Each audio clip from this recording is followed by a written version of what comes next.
Estaba parada frente a la ventana, con el teléfono pegado al oído, viendo cómo el viento levantaba la orilla del vestido de luto que había colgado en la puerta del armario la noche anterior. Era de seda azul oscuro, sencillo y discreto, algo que pensé que a Javier le habría gustado. Todavía no me lo había puesto. Seguía esperando la hora y el lugar. Marisol contestó al segundo timbre. Su voz era firme, casi alegre. «Oye, hola, Carmen, hola», dije. Quería preguntar, ¿a qué hora es el servicio? No estaba segura si sería algo privado o... Hubo una pausa, justo lo suficientemente larga para sentirse extraña. Luego dijo, «Ay, lo enterramos ayer». Parpadeé.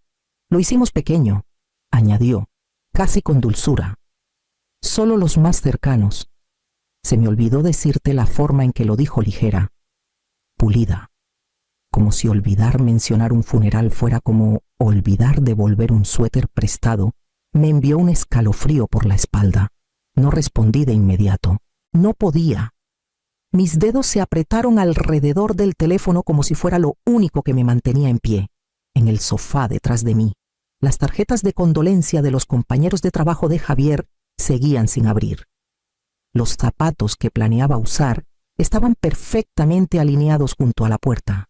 Mi mano descansaba en el respaldo de la silla, donde había planchado una foto de la infancia de Javier en un marco pequeño. Pensando que tal vez lo pondría junto al libro de visitas, carraspeé. «Lo enterraron ayer». «Sí», respondió. «Fue hermoso, muy tranquilo.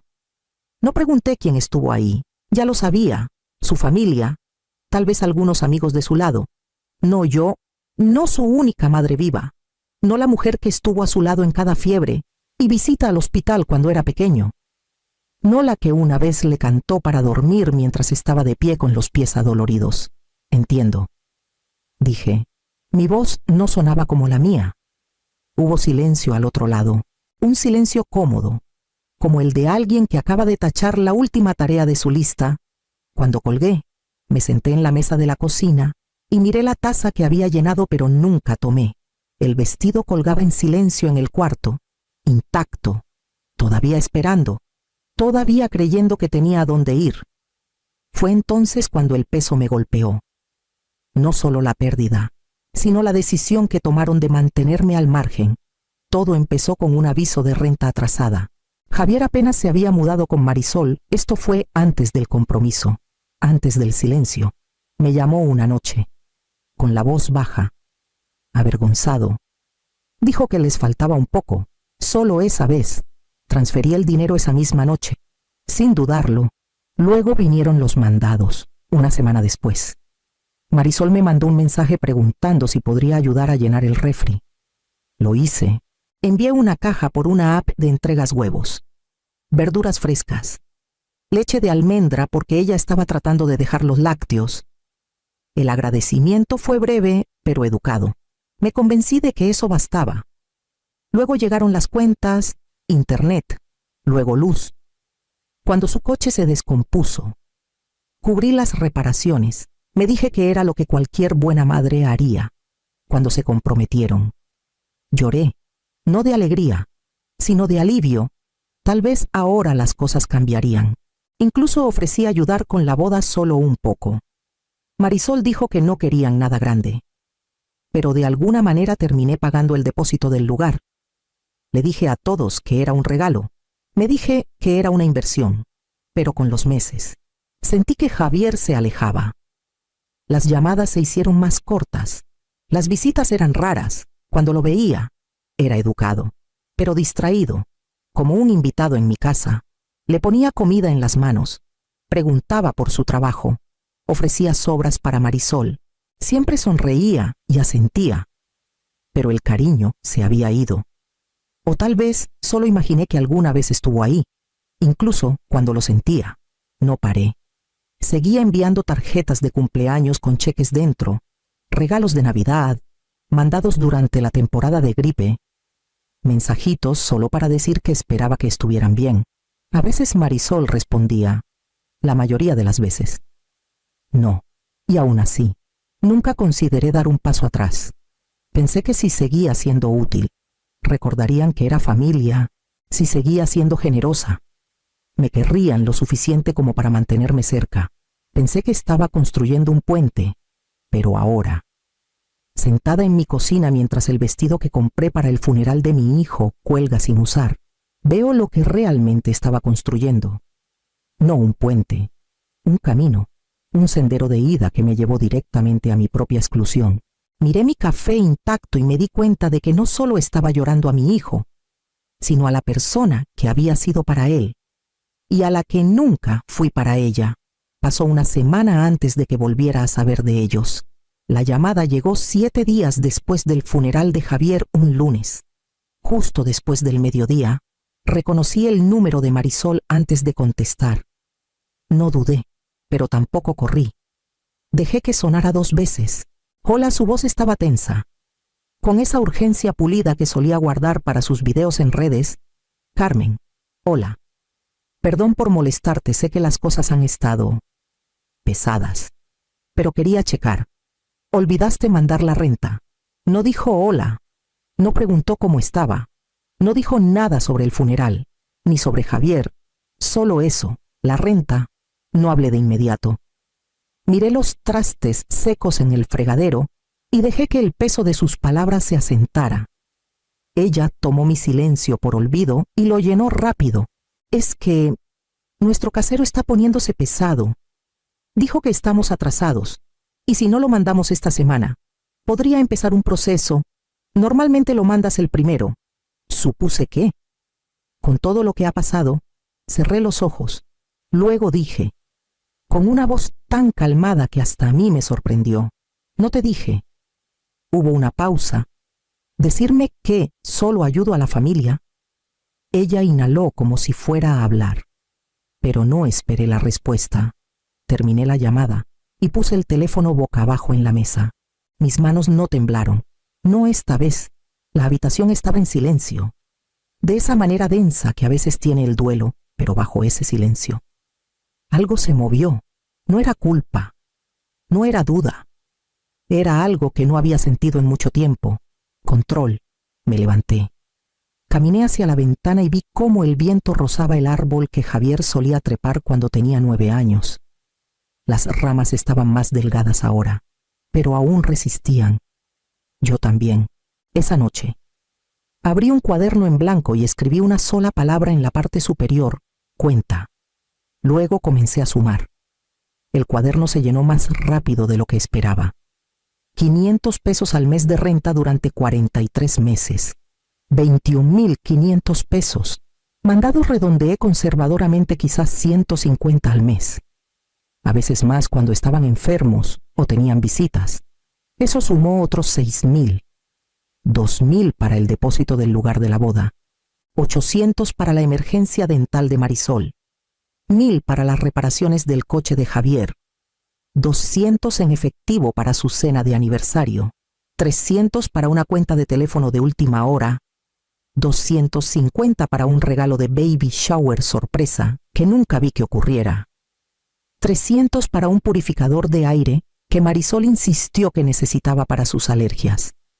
Todo sumaba, cada pequeña excusa, cada vez que pensé, bueno, si esta es la última cosa que piden, el total llegó a 38.650 pesos. Miré el número hasta que la tinta comenzó a desdibujarse, no porque estuviera llorando, sino porque mi mano comenzó a temblar de tanto escribir. Y no por tristeza, por rabia. No era el dinero. Habría dado el doble si alguna vez hubiera sentido que significaba algo para ellos más allá de conveniencia. Pero ese era el asunto. No, nunca pidieron por desesperación.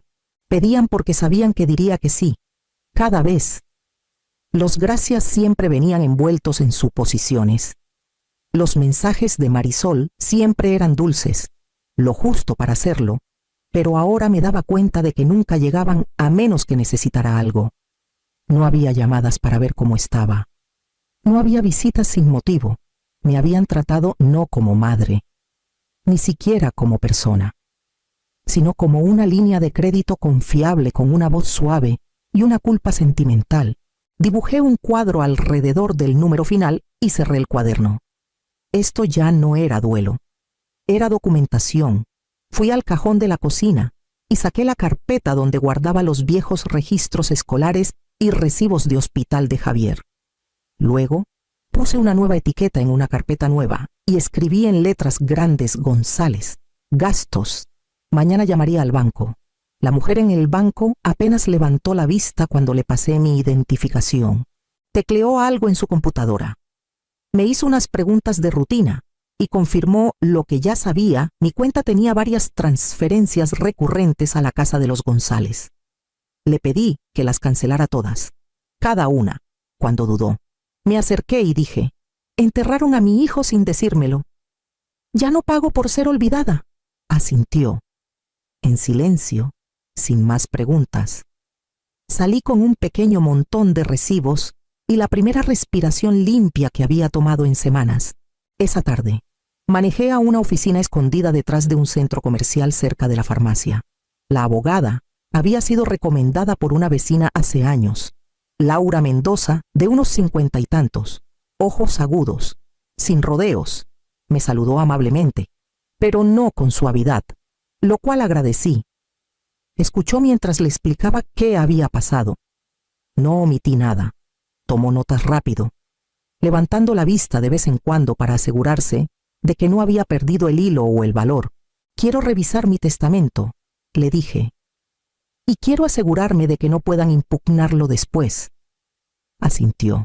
Entonces lo ponemos por escrito, lo atestiguamos bien y guardamos una copia donde nunca puedan tocarla. No preguntó por qué lo hacía ahora. No necesitaba hacerlo. Estaba escrito en mí. Cuando llegué a casa, comencé a juntar documentos, libretas de ahorro, formularios de seguros, cartas, en el fondo de mi cajón, bajo un sobre con recibos viejos. Encontré algo que no había visto antes. Una página doblada con la letra de Javier, fechada 2 meses antes de que muriera. No tenía destinatario. No estaba terminada. Solo unas líneas. Mamá. Sé que no he hecho las cosas fáciles. Debía haberte defendido más. Debía haber llamado. Marisol. La frase se cortaba, sin disculpas. Solo el esbozo de una... Lo miré por un largo rato, esperando que algo encajara. Tal vez un cierre, o perdón. Pero todo lo que sentí fue el espacio entre lo que pudo haber hecho y lo que no hizo. Guardé la carta en la carpeta marcada personal y tomé mi teléfono. Era hora de cambiar las cerraduras. Estaba cortando manzanas cuando escuché que la puerta principal se abrió, al principio. Pensé que tal vez era el cerrajero. Regresando había mencionado que necesitaba volver para ajustar el cerrojo. Pero cuando entré al pasillo, vi a Marisol parada en la entrada, sosteniendo una carpeta, flanqueada por 2 hombres que no reconocí. Uno era joven, ajustando nervioso la correa de su mochila de laptop. El otro iba de traje. «¿Todavía tenías llaves?», dije. No como pregunta, Marisol no respondió de inmediato. Miró alrededor de la sala como si buscara algo o alguien. Luego sonrió con esa sonrisa cuidadosa suya. «Estábamos preocupados por ti, Carmen». Uno de los hombres dio un paso adelante. «Soy Ricardo López, asesor legal de la señora González. Estamos aquí por preocupación por tu bienestar. Marisol nos dice que has mostrado un comportamiento inusual, retirada financiera, aislamiento social, ideas paranoides». El más joven añadió: «Nos gustaría hablar contigo sobre asignar un conservador financiero temporal. Solo hasta que las cosas se estabilicen». Crucé los brazos. «Están en mi casa sin permiso». López sonrió como si eso lo mejorara. «Entramos con llaves proporcionadas por tu familia. No teníamos intención de alarmar». Saqué un sobre del cajón junto a la mesa de la entrada. «Estos son documentos legales actualizados de mi abogada. Testamento, poder notarial, protecciones bancarias, todo presentado y notariado la semana pasada. ¿Y esas llaves?». Asentí hacia la que aún tenía Marisol en la mano. «Ya no funcionan. Las cambié ayer. Tuvieron suerte. No había probado el cerrojo de abajo aún». El silencio fue satisfactorio. «Quiero que todos se vayan», dije, con voz firme. «No tienen acceso legal a nada en esta casa. y estoy en pleno uso de mis facultades. A menos que quieran intentar probar lo contrario, Marisol pareció sorprendida por un segundo lo suficiente para ver que no estaba saliendo como lo había planeado. Luego, sus labios se abrieron como si fuera a girar la situación, a encantar, a suavizarlo, pero ya estaba caminando hacia el teléfono. Les doy 5 minutos para salir de mi casa. Después de eso, llamo a la policía. Se fueron en 3. La sala del tribunal era más pequeña de lo que esperaba, sin techos altos ni pasos resonantes, solo 4 paredes, una mesa larga y sillas que crujían si te sentabas con fuerza. Marisol volvió a vestir de negro. No de luto, sino de un negro estratégico elegante, serio, empático. Se sentó junto a su abogado, susurrando algo, asintiendo como si esto fuera solo una molestia rutinaria. Su rostro estaba compuesto, profesional. No me miró. Cuando entró el juez, todos nos levantamos. Luego comenzó. El abogado de Marisol habló primero. Me pintó como una mujer mayor, abrumada por el duelo y la confusión. Dijo que me había aislado, que había cortado la comunicación, que había dejado de cumplir con obligaciones familiares. Usó palabras como errática e impulsiva. Insinuó que había sido manipulada por extraños. No mencionó los 38,000 pesos que había gastado en 4 años. Marisol tomó el estrado. Secó sus ojos mientras hablaba de Javier. Dijo que me extrañaba. Dijo que nunca quiso excluirme del funeral, que fue una decisión de última hora, tomada bajo estrés. Luego miró directamente al juez y dijo: siempre he visto a Carmen como una segunda madre. Por eso ha sido tan doloroso verla caer en este declive. Cuando fue mi turno, no discutí. No intenté igualar su actuación. Simplemente entregué la carpeta testamento notariado, estados de cuenta, recibos. Hablé con claridad. Expliqué la cronología.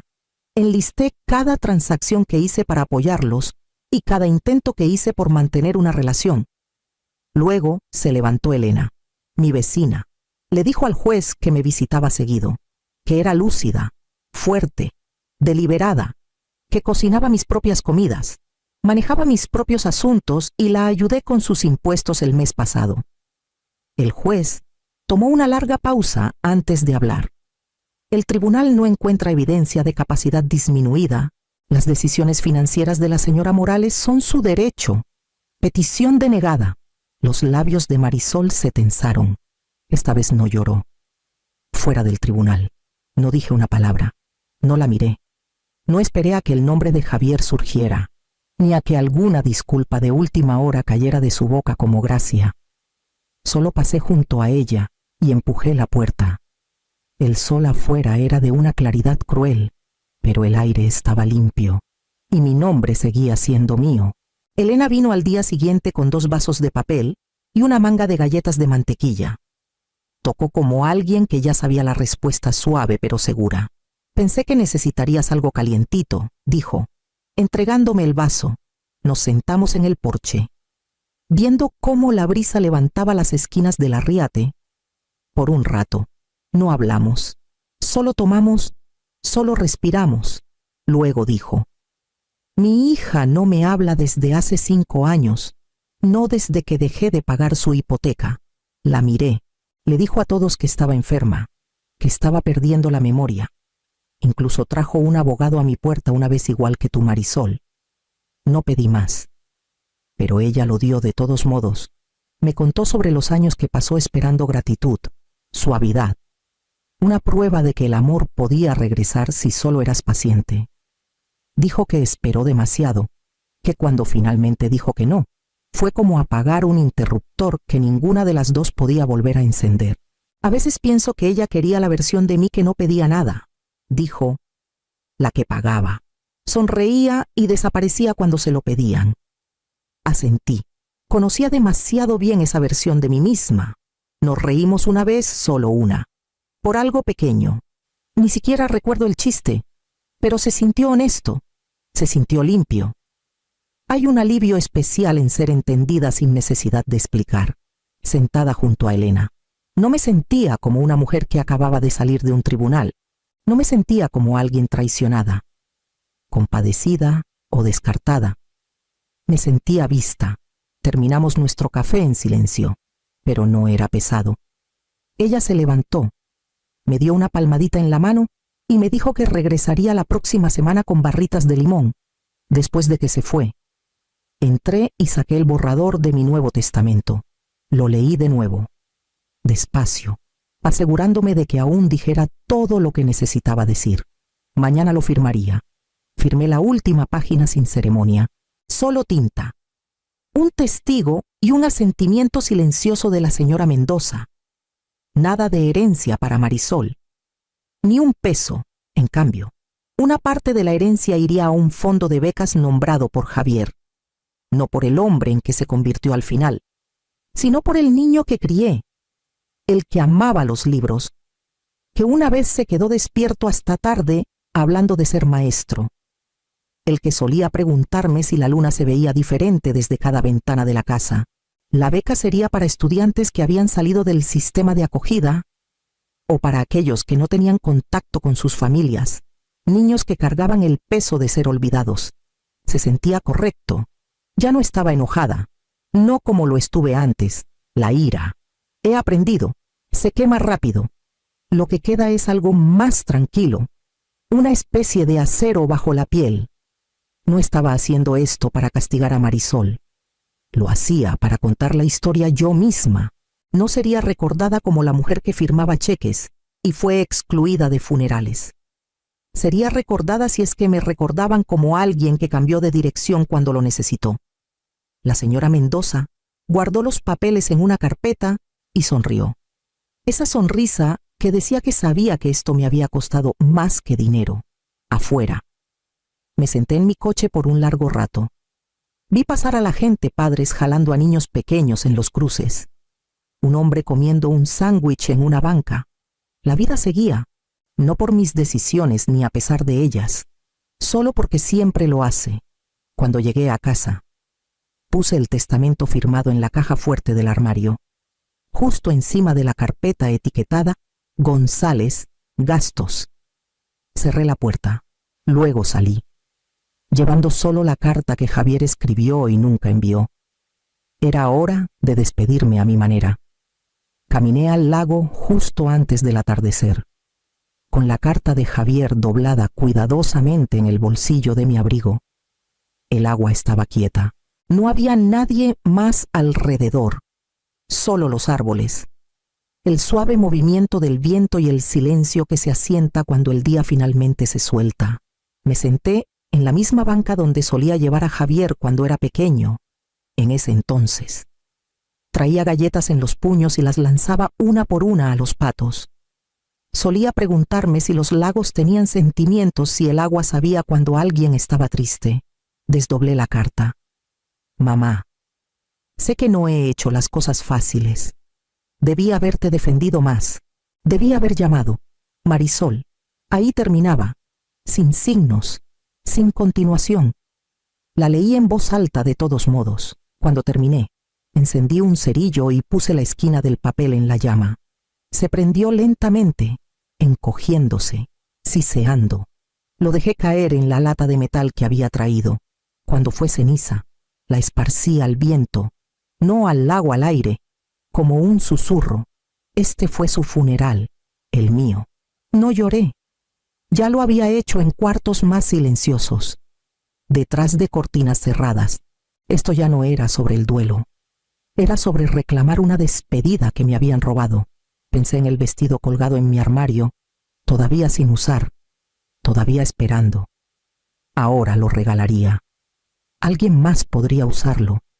Alguien que no había sido desinvitada del final de su propia historia. Susurré al viento. Te perdono. Luego, tras una pausa, más suave aún, pero nunca te debí esto. Cuando me levanté, una brisa recorrió los árboles, no fuerte, no ruidosa, solo lo suficiente para recordarme que el mundo seguía girando, incluso sin respuestas, incluso sin cierre, y yo seguía aquí, completa. Finalmente, cuando regresé a la casa, no llevaba nada conmigo,